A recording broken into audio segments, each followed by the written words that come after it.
Hi everybody, today I want to do a video for all the ballet teachers out there. A lot of you watch my channel to kind of help get ideas for teaching and become a better teacher, so I want to do a video specifically for you guys with all of my teaching tips. I recently did a podcast episode on this, which I will link below, but I want to kind of expand upon it and just sort of visually talk about this. The thing about teaching is that the way you have to approach it depends on the age of your students. You're not going to teach 5-year-olds like you would an adult. You know, that's just kind of basic common knowledge. So I hope that my tips help you, and I'll kind of address each kind of age group as to how you should approach it. So, for little children, you have to remember they don't know what muscle memory is. They don't really get the concept of turnout and feeling their muscles and placement. Little tiny children are not going to understand that. When they're young, 3, 4, 5, obviously ballet classes are more concerned with movement and let's run around and flap a scarf and be a pretty princess, you know, things like that. That's totally fine. Definitely do that with young kids. You don't really need to get into the specifics of ballet technique when they're that little. I would focus more on musicality and being creative and using your imagination. Let's all be butterflies now. I remember when I was little at that age, we'd all kind of sit in a circle in our little frog position or butterfly with our feet tucked in, and we kind of rock back and forth, and the teacher would say, okay, what are you today? Let's go on an adventure. Tell me where you're going. And the music would be playing, but we'd have to use our imagination. That's part of ballet. That's part of dance, is being able to be another character and visualize and listen to the music and be inspired by it.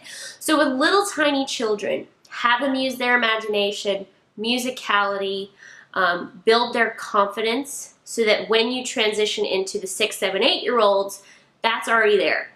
So for the 6, 7, and 8-year-olds, same kind of thing. They're not quite sure what turnout is yet. You have to kind of beat them at their own game and flip it around and say it a different way. Instead of saying, you need to turn out your heel, heel forward. They're not going to know what that is. I said this on the podcast, but a great thing to do, this is just kind of an example, buy some smiley face stickers, stick them on their heels, and when they've tendu front, you say, okay, Mr. Smiley Face is very vain. He wants to see himself in the mirror. He does not want to look at the floor, and he certainly does not want to look at the person next to him. He wants to look at himself. So then all the kids are like trying to get their heel forward to have the smiley face show in the mirror. That's how they're going to learn turnout. Same thing tendu side. Don't have him look at the floor. You know, tendu turned in. He wants to look at himself. So they get all excited. Smiley face goes to the mirror, and they learn how to turn out. That's how you teach basic placement for 6, 7, and 8-year-olds, you know, because again, they're not going to understand, all right, heel forward, backs of the thighs, da-da-da-da. They're not going to get it. Another one you could do for placement, you know, trying to get kids to pull up sometimes, it ends up like this. You know what I mean? They look like they're trying to lift up and they tense everything. What we did when I was little, we had diamond necklaces on. My teacher bought us, I'm serious, cheap plastic sparkly necklaces, which 7-year-old Katie Morgan was super excited about. So we got these little plastic necklaces, and she'd say, okay, these are diamonds. Now, how do we walk around with diamonds on? Do we walk around like this? Do we walk around like this? The diamonds get all, you know, scrunched up. So all of us were like, you know, and so then they're showing off the diamond necklaces. And it sounds kind of stupid, but at the same time, that's how you get them excited about it. Because just screaming at them, you know, lift your chest, they're not, first of all, they're not only not going to get it, they're not going to want to do it. They're like, why do I have to do this? You know, a lot of little girls and little boys get into ballet because their parents make them, or because they have a lot of energy, so their parents think, all right, we'll stick them in ballet. So you've got to make it fun for them. Bringing in some plastic necklaces is going to make it fun for them, and it's going to teach them placement.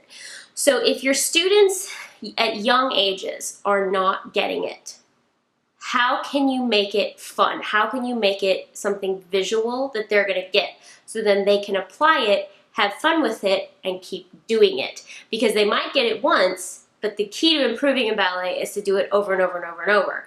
So get them to do that, and then all you have to say a week down the road is diamond necklace, and they'll go like this.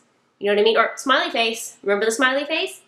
That's how little kids' brains work. So you've got to kind of flip it around and try something different. Okay, once you get into the more professional student age, which is like 10 and up, 10 to 18, you've got students who want to be professional dancers, who are there working hard, who understand the discipline, who understand all that kind of stuff. You don't have to tell them what turnout is anymore.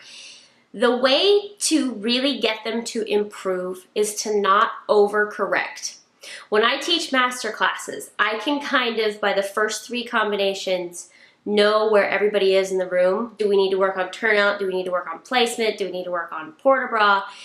And what I then do is tailor make the class to that correction, the way I teach it. So if I see that everybody needs to work on turnout, okay, that's the theme of the day.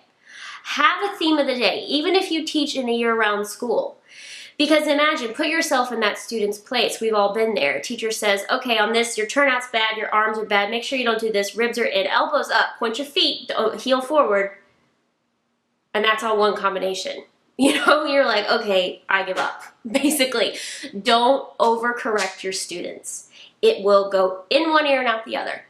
And that's what I've learned through teaching master classes when I only have maybe 1 hour and a half class with these kids. You've got to kind of see, okay, what's the common denominator? All right, it's turnout. So then correct them on their turnout and link it through every combination. Tendus, feel the backs of the thigh. Dégagés, same thing, off the floor, even more so. Rondejambs, feel that back of the thigh. Adagio, still feeling it. Heel forward in the center. Pirouettes, jumps, are those heels forward? Connect the correction throughout every combination, because that's how they're going to get it. They're not going to get it if they only do it one time. And then you move on to, oh, your elbow's drooping. You know what I mean? Obviously, you need to fix everything. You need to kind of get to everything. If their arms are bad, yes, we got to fix the arms, but do it gradually. Rome wasn't built in a day. You cannot possibly, in one class, take your student from bad to good. It's going to take time. Ballet is hard. Ballet is a process.